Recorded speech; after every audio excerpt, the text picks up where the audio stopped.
My name is Martha, and I'm 28 years old. After 3 grueling years of medical school, I was finally coming home for Christmas 2023, my heart full of hope and excitement.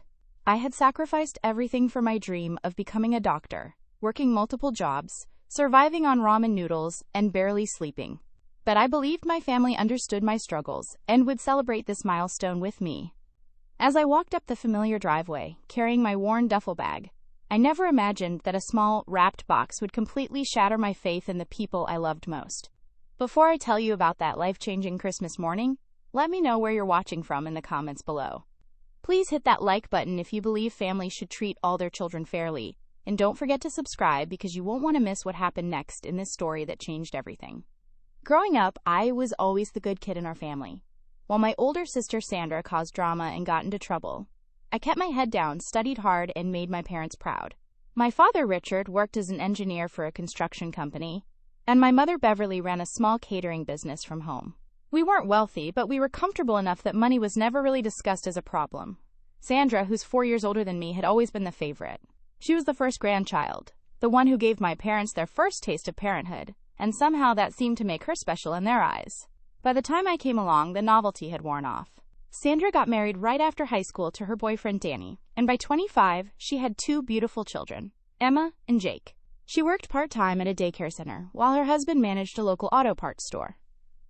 When I announced my decision to pursue medicine, my parents seemed proud.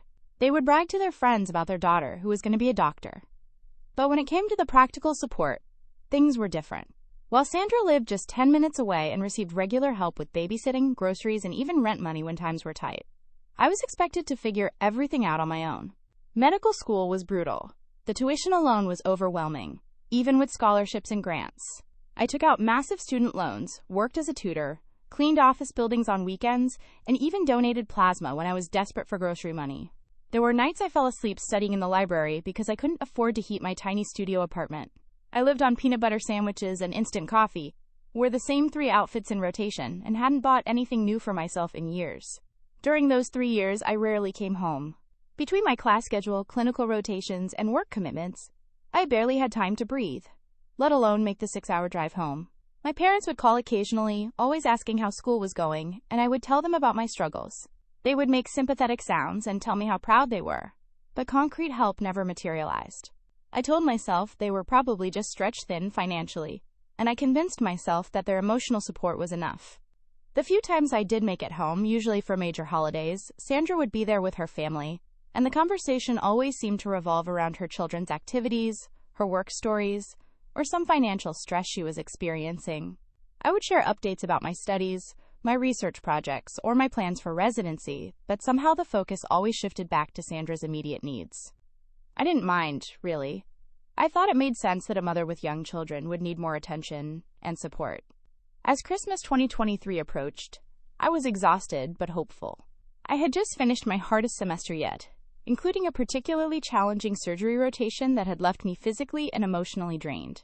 My student loans were maxed out, my credit cards were approaching their limits, and I was facing the reality that I needed to find a way to fund my final 1.5 years of medical school. The thought of asking my parents for help made me uncomfortable, but I hoped maybe they would offer something, anything, to help me get across the finish line. I had spent weeks looking forward to this Christmas. In my mind, it represented a chance to reconnect with my family, to feel supported and loved after years of struggling alone. I imagined sitting around our old kitchen table, sharing stories, laughing together, and maybe even having an honest conversation about my financial situation. I pictured my parents acknowledging how hard I had worked and expressing pride in how far I had come. The drive home felt different this time. Instead of the usual dread about falling behind on studies, I felt genuine excitement. I had prepared stories to share, updates about my clinical experiences, and hoped that this Christmas would mark a turning point in my relationship with my family. I even stopped at a gas station to buy small gifts for everyone, spending money I didn't really have because I wanted to contribute to the family celebration. Christmas morning dawned bright and cold. Our house looked exactly as I remembered from childhood Christmases, with twinkling lights wrapped around the porch railings and my mother's elaborate wreath hanging on the front door. The familiar smell of cinnamon rolls and coffee greeted me as I walked downstairs, still in my pajamas, feeling more relaxed than I had in months. Mom had prepared all my favorite breakfast foods, just like when I was little. There were her famous blueberry pancakes, crispy bacon, fresh orange juice, and even the special Christmas morning hot chocolate with tiny marshmallows. The kitchen felt warm and welcoming, filled with the sounds of sizzling pans and my mother humming Christmas carols under her breath.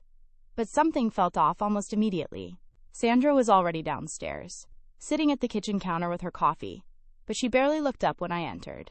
Usually, she would tease me about my messy hair or comment on how skinny I looked, but this morning she seemed distracted, almost nervous. When I tried to hug her good morning, she gave me a quick, awkward embrace and immediately turned back to her phone. Dad was reading the newspaper in his usual spot at the kitchen table, occasionally grunting responses to Mom's chatter about the neighbors' Christmas decorations. When I sat down next to him and tried to start a conversation about my recent rotation in the cardiac unit, he nodded politely but kept glancing at Mom with an expression I couldn't quite read. It felt like he was waiting for something, or maybe dreading something. Mom kept bustling around the kitchen with unusual energy, refilling coffee cups that were still full and rearranging items that didn't need rearranging.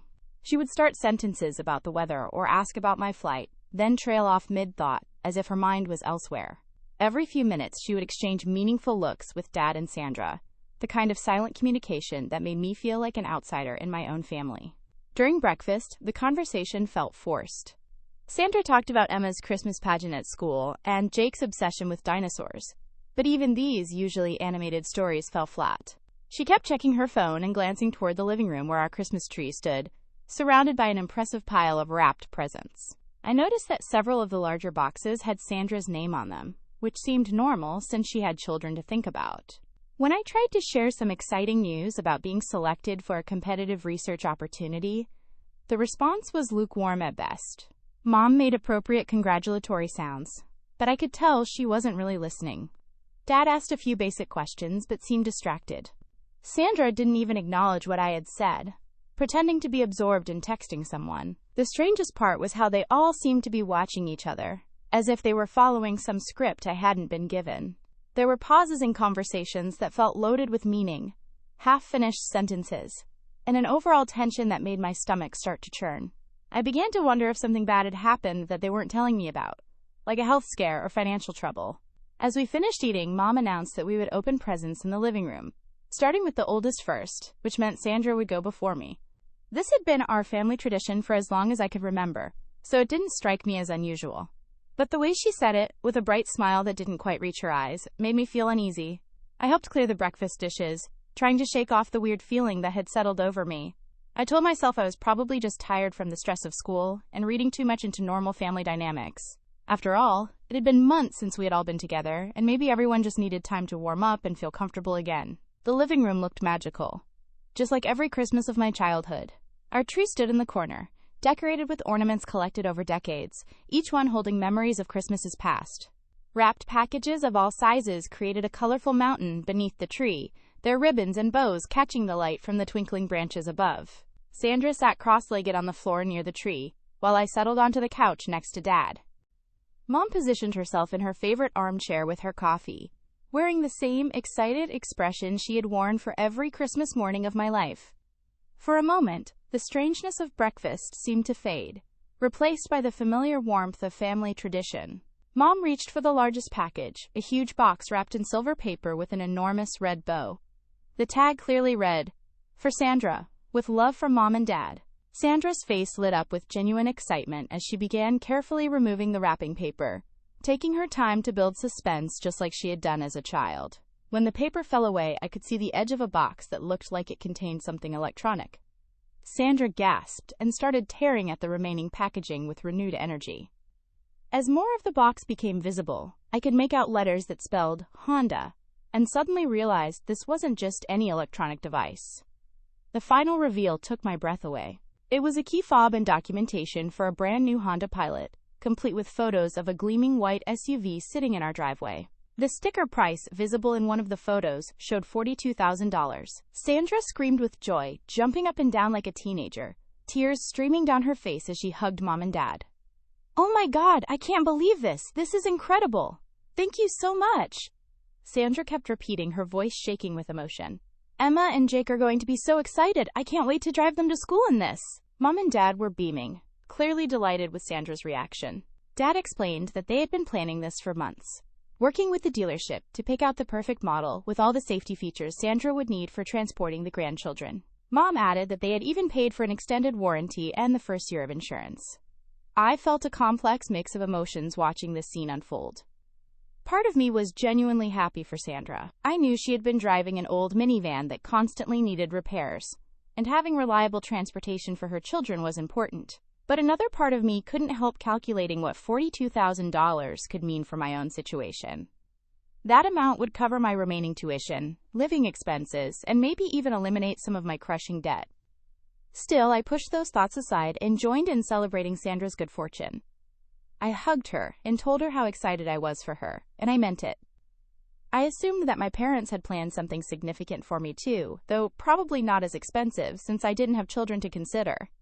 Maybe they would help with my student loans, or give me money for rent, or even just acknowledge my hard work with something meaningful. Mom turned to me with a smile and picked up a much smaller package from under the tree.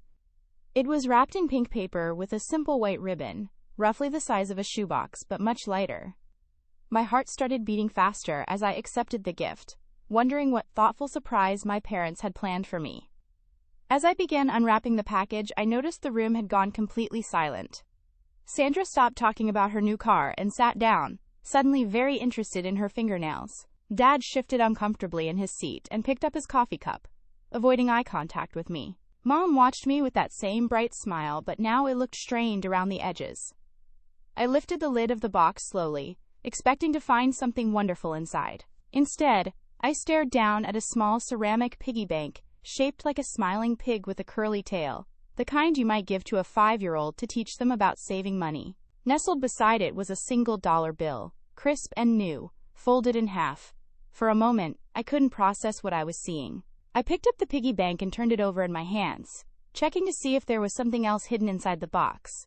Maybe a card explaining that this was just the first part of a larger gift. But the box was empty except for a small piece of tissue paper. I looked up at my parents, certain that this had to be some kind of joke or mistake. Maybe they had mixed up the boxes. Or this was meant to be a gag gift before the real present. But Mom was still wearing that unnaturally bright smile, and Dad was studying his coffee cup like it contained the secrets of the universe. Is this really it? I asked, my voice coming out smaller than I intended. A piggy bank and $1? Mom's smile grew even wider, if that was possible. That's our contribution to your future home, she announced cheerfully, as if she had just given me the most generous gift in the world. You're going to be a doctor someday, so you'll need to start saving for a house. We thought this would be a perfect way to begin. The words hit me like a physical blow. I felt my face flush hot with embarrassment and confusion. I looked around the room, waiting for someone to laugh and reveal that this was all an elaborate prank. But Sandra was staring at the floor, her earlier excitement completely deflated. Dad had found something fascinating about the Christmas tree to focus on. But Sandra just got a $42,000 car, I said quietly, still hoping there was some explanation that would make this make sense. Well, Sandra has a family to think about, Mom replied, her tone becoming slightly defensive. She needs reliable transportation for the children. You're still in school, and you'll be making good money once you become a doctor. You don't need a car right now, and you certainly don't need us to buy you one. The casual dismissal in her voice was worse than a slap. I felt like I was drowning, struggling to understand how my parents could see such an enormous disparity as reasonable or fair. I thought about all the nights I had stayed up until 3 a.m. studying, all the meals I had skipped to save money, all the times I had walked to work in the rain because I couldn't afford bus fare. Do you have any idea what the last 3 years have been like for me? I asked, my voice starting to shake. Do you know that I've been living on peanut butter sandwiches and donated plasma to buy textbooks? Do you realize that I'm drowning in debt and barely surviving? Dad finally looked up from his coffee. We raised you to be independent, Martha. We're proud that you can take care of yourself. Sandra needs more help because she has responsibilities. The word responsibilities felt like another slap, as if my education, my future career helping people, my years of sacrifice didn't count as responsibilities. As if I was just playing around while Sandra was living in the real world. I looked at the piggy bank again, this ridiculous child's toy that was supposed to represent my parents' love and support, $1. After 3 years of struggling, of sacrificing everything for my dreams, of believing that my family understood and appreciated what I was doing, they had given me $1. I stood up slowly, still holding the piggy bank and the dollar bill. The room felt like it was spinning around me, and I could hear my heart pounding in my ears. Everything I thought I knew about my family, about my place in it, was crumbling in real time. Sandra, I said, turning to my sister, did you know about this? She finally looked up, her eyes red and guilty. Martha, I'm sorry. I asked Mom and Dad if they could help me with a car because mine was breaking down every week. I didn't know they were gonna... You didn't know they were going to give me nothing? I finished for her. You didn't think to mention that maybe I could use some help too? Sandra's face crumpled. I did mention it. I told them you were struggling, but they said you were strong and independent and that you'd figure it out. They said helping you would just make you dependent. Mom stood up abruptly, her cheery facade finally cracking. Now wait just a minute, young lady. We have given you plenty over the years. We paid for your undergraduate education. We supported you through high school. We gave you a loving home. You can't expect us to fund your entire life. The hypocrisy was staggering. You paid for Sandra's wedding, I shot back. You helped them with the down payment on their house. You babysit their kids for free every week. But asking for help with medical school, that makes me dependent? Dad set down his coffee cup with a sharp clink. That's different, and you know it. Sandra was starting a family. She needed stability. You chose to go to medical school knowing it would be expensive. That's your responsibility. And what about the $42,000 car you just gave her? Was that her responsibility too? The room went silent again. I could see the defensiveness rising in both my parents' faces, the way it always did when they were caught in an inconsistency they couldn't explain. Mom crossed her arms. Sandra has children to transport safely. She needed a reliable vehicle. You live near campus and can walk or take public transportation. It's completely different. But it wasn't different, and we all knew it. It was about favoritism, pure and simple. It was about the fact that Sandra had always been the golden child, the one whose needs came first, whose problems got immediate attention and generous solutions. I was the afterthought, the one who was supposed to be grateful for the bare minimum. I thought about all the phone calls over the past 3 years where I had hinted about my financial struggles, hoping for some acknowledgement or offer of help. I remembered the times I had mentioned specific hardships, like when my laptop died and I couldn't afford to replace it, or when I got sick and couldn't afford to see a doctor. Each time, my parents had made sympathetic noises but offered no practical assistance. Meanwhile, Sandra's minor inconveniences became family emergencies. When her washing machine broke, Mom and Dad bought her a new one within a week. When her husband's hours got cut at work, they helped with rent for 3 months. When the kids needed new clothes for school, there was always money available. You should be grateful we raised you well, Mom said, echoing Dad's earlier sentiment. We taught you to be self-sufficient and strong.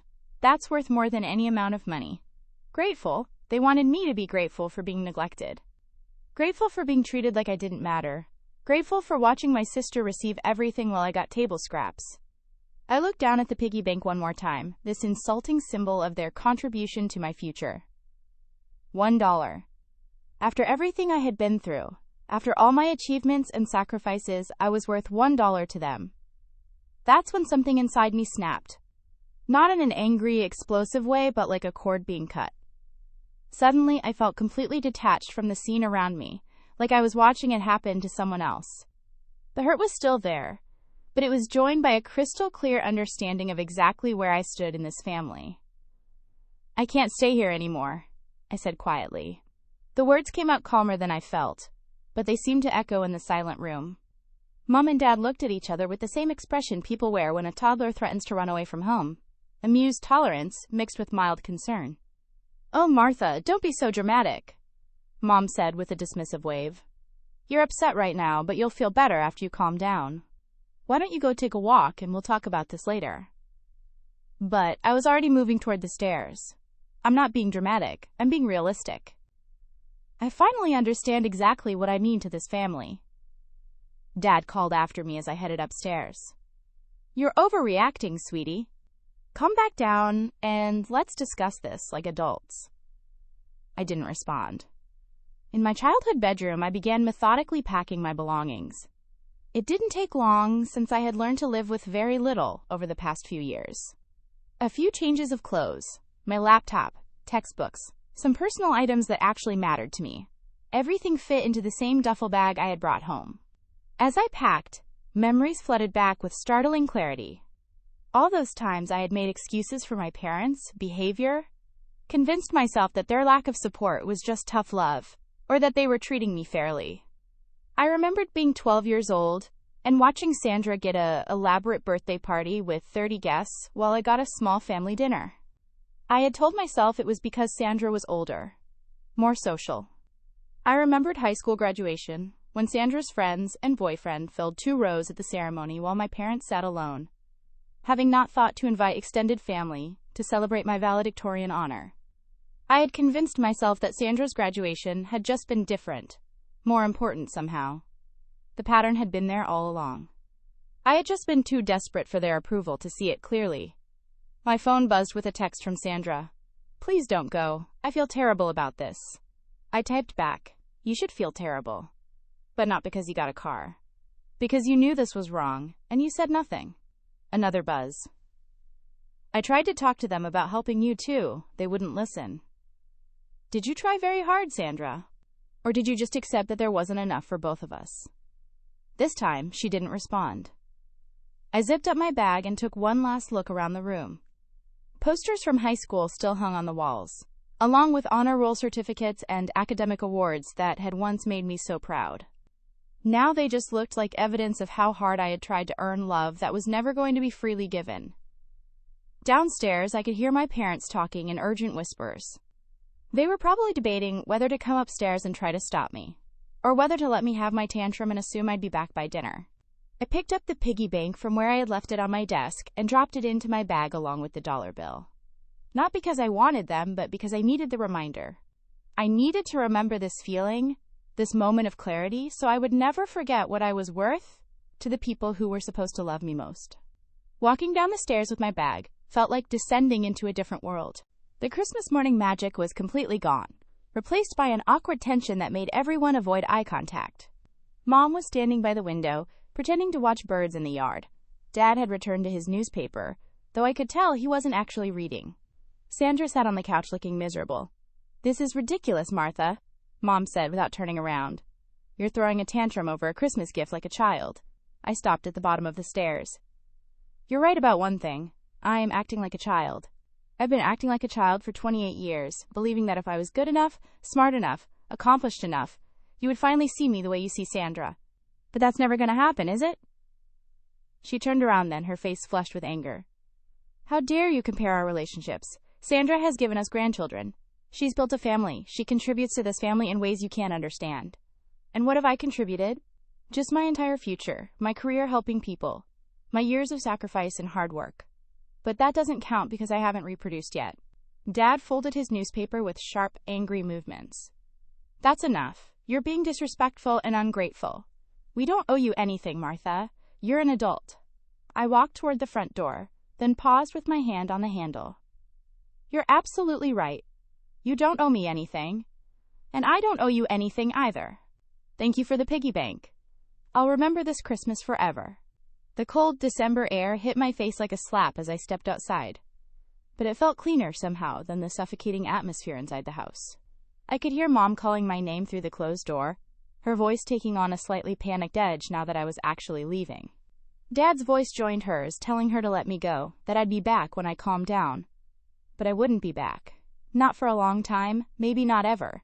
As I walked down the driveway past Sandra's brand new Honda Pilot, I felt something I hadn't experienced in years. Complete clarity about who I was and what I deserved. I called my friend Diane while waiting for the bus at the corner. Diane was a fellow medical student who had become my closest friend over the past 2 years. She lived in a small apartment near campus and had always insisted that her couch was available if I ever needed it. "Martha, what's wrong?" Diane's voice was immediately concerned. It was Christmas morning, and normal people didn't make desperate phone calls unless something terrible had happened. "Can I stay with you for a while? I'll explain everything when I get there, but I need somewhere to go." "Of course. Are you okay? Are you safe?" Safe. The question made me think about what safety really meant. For years, I had felt unsafe in my financial situation, constantly worried about money, stressed about my future, but believing that my family was my safety net. Now I realized that the people I thought would catch me if I fell were actually the ones pushing me off the cliff. "I'm safe," I told Diane. "Actually, I think I'm safer than I've been in a long time." The bus ride back to campus gave me time to process what had just happened. I stared out the window at the Christmas decorations in store windows, families walking together on sidewalks, the normal holiday scenes that suddenly felt like they belonged to a different world. My phone kept buzzing with calls and texts from home, but I ignored them all. About halfway through the journey, another text came through that made me pause. It was from Mom. "Don't forget to." The message seemed to cut off there, showing only those 3 words. I waited for the rest to come through, but nothing happened. I almost deleted it, assuming it was another attempt to manipulate me into coming back, but something made me curious enough to wait. 20 minutes later, the full message finally appeared. "Don't forget to call your grandmother. She asked about you and wanted to give you something." Grandmother Eleanor. Mom's mother, who lived about an hour away in a senior community. I had always been close to her, but between school and work, I hadn't visited as much as I should have over the past few years. We talked on the phone occasionally, and she always asked detailed questions about my studies and seemed genuinely proud of my progress. I decided to call her once I got to Diane's apartment. If nothing else, hearing a loving voice might help me process the emotional devastation of the morning. Diane met me at her door with a warm hug and a cup of hot tea, asking no questions until I was ready to talk. When I finally told her the whole story, her face went through a range of expressions from disbelief to anger to something that looked like protective fury. "A piggy bank?" she repeated flatly. "They gave you a piggy bank and $1 while your sister got a $40,000 car." $42,000, I corrected automatically. "This is insane, Martha. I mean, I knew your family was kind of weird about money, but this is just cruel." I called Grandmother Eleanor while Diane made us grilled cheese sandwiches, another small kindness that made me realize how starved I had been for simple care and consideration. "Martha, sweetheart, I was hoping you'd call today. How was Christmas morning?" The concern in her voice, the genuine affection, almost made me start crying again. "It was complicated, Grandma. Mom said you wanted to give me something." There was a pause. "Well, yes, dear. I gave your parents something for you about 2 months ago. A little Christmas money to help with your schooling. Didn't they give it to you?" My heart started pounding. "What kind of Christmas money?" $15,000, sweetheart. I know medical school is expensive, and I wanted to help. I also sent along your great-grandmother's jewelry collection, the one I've been saving for you. Didn't your mother mention any of this?" The phone almost slipped from my hand. $15,000. Plus, family jewelry. Given to my parents 2 months ago, specifically for me, and I had never heard a word about it. "Grandma," I said carefully, "I didn't receive anything from you. Mom and Dad gave me a piggy bank and $1 this morning." The silence on the other end of the line stretched so long, I thought the call had dropped. When Grandmother Eleanor finally spoke, her voice was shaking with rage. "They did what?" I explained the entire morning to her, from Sandra's car to the humiliating gift exchange to my decision to leave. With each detail, I could hear my grandmother's breathing becoming more labored, not from exertion, but from fury. "That money was specifically for your education," she said when I finished. "I made that very clear to your mother. And your great-grandmother's jewelry. Those pieces have been in our family for 4 generations. They were meant for you, Martha. I told your mother that when I gave them to her." "Where do you think the money went?" Another long pause. "Well, I have a pretty good idea, don't I? A $42,000 car doesn't pay for itself." The betrayal cut even deeper than the original Christmas morning humiliation. Not only had my parents treated me like I didn't matter, but they had stolen money that was specifically intended to help me. They had taken my grandmother's generous gift and used it to fund Sandra's present while giving me insulting table scraps. "I'm so sorry, sweetheart," Grandma continued. "I had no idea they would do something like this. If I had known, I would have given it directly to you. It's not your fault, Grandma. You were trying to help me. And they—" I couldn't even finish the sentence. "Can you come see me tomorrow? I want to fix this as much as I can." The next day, Diane drove me to Grandmother Eleanor's apartment. My phone had been buzzing constantly with calls and increasingly frantic texts from my parents, but I hadn't responded to any of them. Sandra had sent several long messages apologizing and begging me to come home, but her apologies felt hollow when I knew she had likely benefited from my stolen money. Grandma was waiting for us with a manila envelope and a small jewelry box. Her usually bright demeanor was clouded with anger and disappointment in her own daughter. "I confronted your mother this morning," she said without preamble. "She finally admitted that they used your money toward Sandra's car. She tried to justify it by saying Sandra needed it more urgently, and that you would be making good money soon anyway." She handed me the envelope. "This is another $15,000, Martha. I liquidated some investments yesterday. It's not a loan, it's not charity, it's what you should have received in the first place." The jewelry box contained pieces I remembered from childhood visits. My great-grandmother's pearl necklace, several antique rings, a delicate gold bracelet with tiny emeralds. Each piece represented generations of women in my family, and now they were mine. "But more importantly," Grandma continued, "I want you to know that what they did was wrong. Completely, inexcusably wrong. You have every right to be angry, and you have every right to protect yourself from people who would treat you this way, even if they are family." Diane had been quiet during this exchange, but now she spoke up. "Mrs. Patterson, Martha is one of the most dedicated, hardworking people I've ever met. She deserves so much better than how they've treated her." Grandma nodded vigorously. "She absolutely does. And Martha, I want you to promise me something. Don't you dare go back to that house until they acknowledge what they did and make real changes. Don't let them guilt you or manipulate you into accepting less than you deserve." With my grandmother's gift, I suddenly had options I hadn't had that morning. I could finish medical school without drowning in debt. I could afford a decent apartment. I could stop working 3 jobs and focus on my studies. The money represented more than financial security. It represented the recognition and support I had been desperately seeking. Over the following weeks, the calls and texts from home continued, but their tone began to shift. At first, they were demanding and accusatory. Mom left voicemails insisting I was being overdramatic and needed to apologize for ruining Christmas. Dad sent texts about respect and gratitude and family obligations. But as days turned into weeks and I remained completely unresponsive, the messages became more desperate. They realized I wasn't coming back on my own, and they began to understand that their actions had consequences they hadn't anticipated. Sandra sent the most messages, ranging from defensive to apologetic to pleading. She claimed she hadn't known about Grandma's money, but even if that was true, she had known about the disparity in our Christmas gifts and had said nothing until after the fact. 6 months later, I walked across the stage to receive my medical degree, with Diane cheering from the audience and Grandmother Eleanor beaming with pride in the front row. My parents were not there. Sandra was not there. And for the first time in my life, their absence felt like a gift rather than a loss. I had rented a small but comfortable apartment near the hospital, where I would begin my residency. With my grandmother's support and my own hard work, I had not only finished medical school debt-free, but had also built a life that belonged entirely to me. No one could take credit for my achievements, and no one could use them to manipulate or control me. The piggy bank sat on my desk in my new apartment, not hidden away, but displayed prominently, where I could see it every day. It served as a reminder of the moment I stopped accepting less than I deserved, the moment I chose myself over the desperate need for approval from people who would never give it freely. My phone still buzzed occasionally with messages from home. Mom had sent several long emails detailing all the ways I was hurting the family by cutting off contact.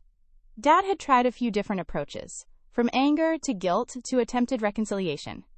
Sandra continued to apologize, but her apologies always came with explanations and justifications that showed she still didn't truly understand what she had participated in. I didn't respond to any of them.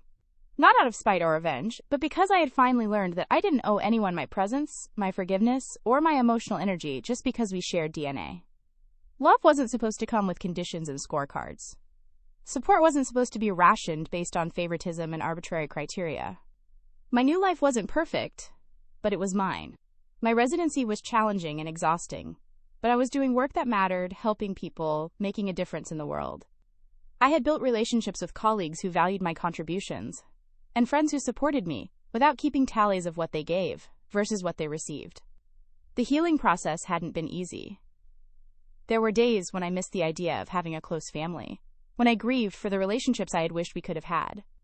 But I never missed the reality of those relationships, the constant anxiety about where I stood, the endless auditions for love that should have been unconditional. I learned to recognize the difference between being alone and being lonely. I was alone by choice, having removed toxic people from my life. But I wasn't lonely. because I had surrounded myself with people who saw my worth and treated me accordingly. Diane often commented on how much I had changed since that Christmas morning. Not in personality, but in confidence, in the way I carried myself, in my willingness to set boundaries and expect respect. She said I seemed lighter, despite carrying the weight of medical training and launching my career. 3 months into my residency, I received a package from home with no return address. Inside was a Christmas ornament, the kind families buy to commemorate special years. This one read, "Our Doctor 2024, in gold lettering. There was no note, no explanation, no acknowledgement of what had happened. I threw it in the trash without a moment's hesitation. That same week, I bought my first house, a small 2-bedroom cottage with a garden where I could grow vegetables and flowers. I furnished it slowly, carefully, choosing each piece based on what I liked rather than what was practical or cheap. For the first time in my adult life, I was building a home that reflected who I was rather than what I could afford. The piggy bank found a place of honor on the mantle in my living room. Visitors often asked about it, this childish ceramic pig surrounded by elegant candles and art books. I would tell them it was the most valuable gift I had ever received, not because of what it was, but because of what it taught me. It taught me that my worth wasn't determined by what others chose to give me, but by what I chose to give myself. It taught me that sometimes the most loving thing you can do is walk away from people who don't know how to love you properly. It taught me that families aren't just about blood relations, but about mutual respect, support, and genuine care. Looking back, I realized that Christmas morning had been a gift, just not the one anyone intended. It was the gift of clarity, of finally seeing the truth I had been avoiding for years. It was the gift of freedom from relationships that were slowly destroying my sense of self-worth. It was the gift of understanding that I deserved better, and more importantly, that I had the power to create better for myself. That $1 in the piggy bank taught me something priceless. My worth was never determined by what others chose to give me, but by what I chose to give myself. And what I chose to give myself was a life filled with people who celebrated my successes, supported my struggles, and loved me not despite my independence, but because of my strength. The best part wasn't the money, the house, or even the successful career.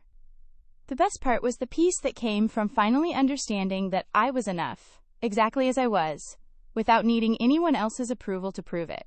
And that understanding, unlike Christmas gifts or family dynamics, was something no one could ever take away from me. Have you ever experienced favoritism in your family that made you question your worth? I'd love to hear your story in the comments below. If this story resonated with you, please hit that like button and share it with someone who might need to hear that they deserve better. Don't forget to subscribe for more real-life stories about finding your strength and building the life you deserve. Thank you for listening to my story, and remember that sometimes the best gift you can give yourself is the courage to walk toward people who truly see your value. Wishing you all the love and recognition you deserve, not just during the holidays, but every single day.